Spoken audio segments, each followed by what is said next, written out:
Collectorate सभागार में दोपहर जिलाधिकारी शैलेंद्र कुमार सिंह ने पत्रकारों से कहा कि चुनाव की घोषणा के बाद से मीडिया का सहयोग जिला प्रशासन को मिलता रहा है। उन्होंने बताया कि मतगणना परिसर में मोबाइल पूरी तरह पाबंदी रहेगी।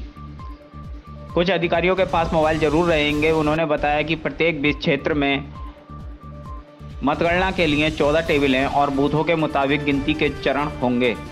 उन्होंने 10 घंटे में सभी कार्य मुकम्मल होने का भरोसा दिया और कहा कि उन्हें जल्दबाजी नहीं बल्कि निर्वाचन आयोग के निर्देशों का अमल करना है। सुबह 8 बजे बैलेट पेपर की गिनती शुरू होगी और 8:30 बजे से ईवीएम की गिनती शुरू हो जाएगी। मतगणना स्थल पर सीसीटीवी लगाए गए हैं जिससे हर गतिविधि की निगरानी की जाएगी। डीएम ने बताया कि जिले में 16,28,690 वोट डाले गए हैं।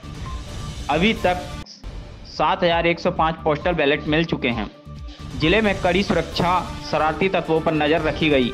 एसएसपी बबलू कुमार ने बताया कि मतगणना पर शांति व्यवस्था बनाए रखने को कड़ी सुरक्षा व्यवस्था की गई है। मतगणना स्थल की 3 चरणों में सुरक्षा व्यवस्था करके अर्धसैनिक बलों की तैनाती की गई है। इसी तरह प्रत्येक थाना क्षेत्र में संवेदनशील स्थलों की चयन किया जा रहा है। पुलिस मतदान के लिए चयनित किए शरारती तत्वों की निगरानी भी जारी है। जानकारी के लिए देखिए पूरी खबर लाइव डिस्ट्रिक्ट न्यूज पर। मनोज सैनी की रिपोर्ट, मुरादाबाद। मीडिया का रहा है बहुत ही सकारात्मक, बहुत ही पॉजिटिव, बहुत ही प्रोग्रेसिव और सही चीजों को रखने वाली। साथ ही साथ मैं तो कहूँगा कि कई जगहों पर आपने हमारे लिए सूचना तंत्र का भी काम किया, कई सारी इंफॉर्मेशन आपने दी है। तो मैं भी एज ए पुलिस प्रमुख डिस्ट्रिक्ट पुलिस के मैं आप सभी लोगों का भी धन्यवाद करता हूँ कि अभी तक हम लोगों का बहुत ही अच्छा एक कोऑर्डिनेशन रहा है और उसका नतीजा है कि जो चीजें हैं वो सही चीजें बाहर पब्लिक के पास, पब्लिक के सामने प्रदर्शित रही। क्योंकि जो काम हम लोग करते हैं तो हमारे काम को, हमारे एक एक काम को एम्प्लीफिकेशन करने का, नॉर्मली हम लोग गांव के हैं तो लाउड हेलर, पहले वो स्पीकर यूज करते थे, एम्पलीफायर उसको कहते थे। एम्पलीफायर का काम होता था कि थोड़ा बोलो उसको ज्यादा दिखाओ। तो कोई भी चीज जो तथ्य है, जो कार्मिक होंगे, सरकारी आदमी, उनकी एंट्री होगी और उनकी गाड़ी की पार्किंग भी पीछे। आइसोलेशन और आउटर कॉर्डन। आइसोलेशन कॉर्डन का मतलब हुआ कि जो इंटरनल, जहां पे हमारे स्ट्रॉन्ग रूम है, जहां हमारी काउंटिंग है, वो वाला जो पोर्शन है आइसोलेशन है, जहां किसी भी पब्लिक का कोई मूवमेंट नहीं हो सकता है, वो आइसोलेशन कॉर्डन है। उसके बाहर जो हमारा मतगणना वाला जो प्रेमाइस है, उसकी आसपास की बाउंड्री है, उसको हमने इनर कॉर्डन कहा है। और आउटर कॉर्डन का मतलब है कि पूरा मंडी समिति बाहर का एरिया और रोड जहां पार्किंग हमारे लोगों की होनी है। एसपी सिटी साहब हमारे इनर कॉर्डन और आइसोलेशन कॉर्डन, मतलब जहां काउंटिंग होगा उस पूरे एरिया के प्रभारी होंगे। और आउटर कॉर्डन के प्रभारी हमारे एसपी ट्रैफिक साहब होंगे। एसपी आरए साहब जो है वो संपूर्ण व्यवस्था के प्रभारी रहेंगे। और इसमें जो पब्लिक के लोग रहेंगे वो अपनी गाड़ियों को रामलीला मैदान के आसपास जो हमारी पार्किंग स्थल है, और एक और पार्किंग स्थल चयन हो रहा है, यानी मंडी समिति के बाहर ही उन्हें अपनी गाड़ी को पार्क करना होगा। और मंडी समिति पे जो गेट है, उस गेट पे प्रॉपर चेकिंग फ्रिस्किंग के बाद ही, उनके आई कार्ड के बाद ही वो एंट्री करेंगे। और एंट्री करके वो मेन गेट से, जो जहाँ स्ट्रॉन्ग रूम है उसके मेन गेट से अपने काउंटिंग स्थल पे जाएंगे। जो हमारे जो हमारे काउंटिंग कर्मी होंगे, मतगणना कर्मी होंगे, वो अपनी गाड़ियों को अंदर ले जा सकेंगे। और प्रेमाइस के पीछे ओपन स्पेस है, वहां पे पार्किंग उनकी होगी। और फिर वो उसी गेट से चेकिंग फ्रिस्किंग के बाद वो अपने स्थल पे आए।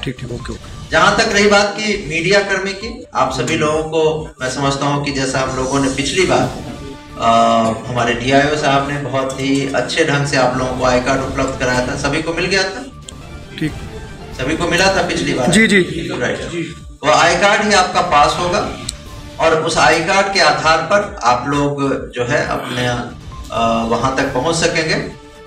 और अभी हम लोग मीडिया सेंटर जो बना रहे थे, पहले आप लोगों की सुविधा के अनुसार हम लोगों ने थोड़ा अच्छा सोचा था कि हम प्रेमाइस के अंदर रखेंगे, लेकिन आज आपने जब मोबाइल की बात करी है तो पहली चीज तो यह है कि उस प्रीमाइस के अंदर मोबाइल फोन कोई भी नहीं ले जा सकता। तो अब उसकी व्यवस्था के लिए हम लोग आज फिर से एक बार जाएंगे, देखेंगे कि मीडिया सेंटर को क्या हम उस बिल्डिंग के बाहर रखें जहां तक आप मोबाइल फोन ले जा सकते हैं, उसको हम लोग कर लेंगे। अभी उसको कोऑर्डिनेट करके दिखवा लेंगे।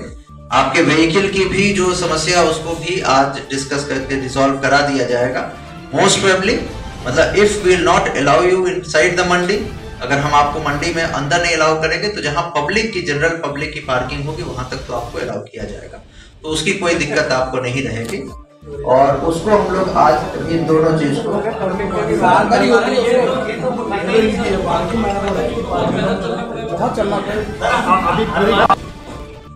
ठीक है, पर ये होगा जिसमें लोगों की असुविधा न हो। ठीक है, इसलिए आदमी अधिकारी जाके बार बार देखेंगे, इसलिए ठीक समझिए। हमें बाहर बैठकर ही रिपोर्टिंग करनी है। तो इस बार आपको हम लोग यहाँ हैं, 25 साल से मैं यहाँ हूँ, चुनाव होते हैं, हम लोगों का मंडी के अंदर ही व्यवस्था होती है, वहाँ तक हम लोगों को मोबाइल ले जाने। भाई ऐसा सुन लो, इस बार हम लोगों ने सोचा कि आपको बेहतर सुविधा के लिए उसके अंदर बना दे। आपको नहीं चाहिए कोई बात नहीं, बाहर नहीं चाहिए ठीक है। इलेक्ट्रॉनिक्स का यूज करते हैं, आपको मोबाइल फोन आपके लिए मैंडेटरी है, तो हम लोग कोशिश करेंगे कि आप मोबाइल फोन ले जाएं, बट जो हमारा रेस्ट्रिक्टेड आइसोलेटेड एरिया होगा फिर वहां हम अलाउ नहीं करेंगे। ठीक है, तो वो चीजें डिसाइड कर ली जाएंगी और ऐसी व्यवस्था होंगी जिसमें आपको असुविधा न हो, उसको डिसाइड कर लिया जाएगा। ठीक, बाकी हमारे जितने भी मोबाइल पार्टीज हैं वो हमारे सभी थाना क्षेत्र में थाना प्रभारी और उनकी टीम भ्रमणशील रहेगी।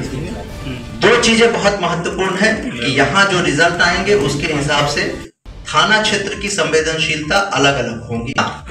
किसी तरह की कोई गड़बड़ी किसी ग्रामीण इलाके या किसी आउटस्कर्ट में न हो, क्योंकि काउंटिंग स्थल पे फोर्स रहेगा ही, साथ ही साथ डिस्ट्रिक्ट के अन्य क्षेत्र में भी हमें निगरानी रखने की जरूरत हो, जिसके लिए मैंने आपको कहा कि एक कंपनी सीपीएमएफ और 2 प्लाटून पीएससी हमें मिली है।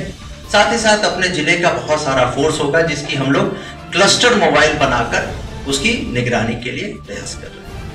अंतिम चीज ये कि किसी भी तरह का विजयी जुलूस जो है वो अलाउड नहीं है माननीय आयोग की तरफ से, और इसको नहीं सबको, सभी जो कैंडिडेट भी होंगे उनको भी बता दिया जाएगा, और उसके लिए भी अपनी व्यवस्था जो है पुलिस की बना ली गई है। प्रत्येक जो विनिंग कैंडिडेट होंगे उनके हिसाब से एक डेडिकेटेड टीम लगाई गई है जो उनको वहां से काउंटिंग स्थल से जब वो सर्टिफिकेट ले लेंगे उसके बाद उसको ले जाकर उनके घर तक छोड़ाएंगे, तो वो उन पे निगरानी उस पूरी टीम पे रखेंगे।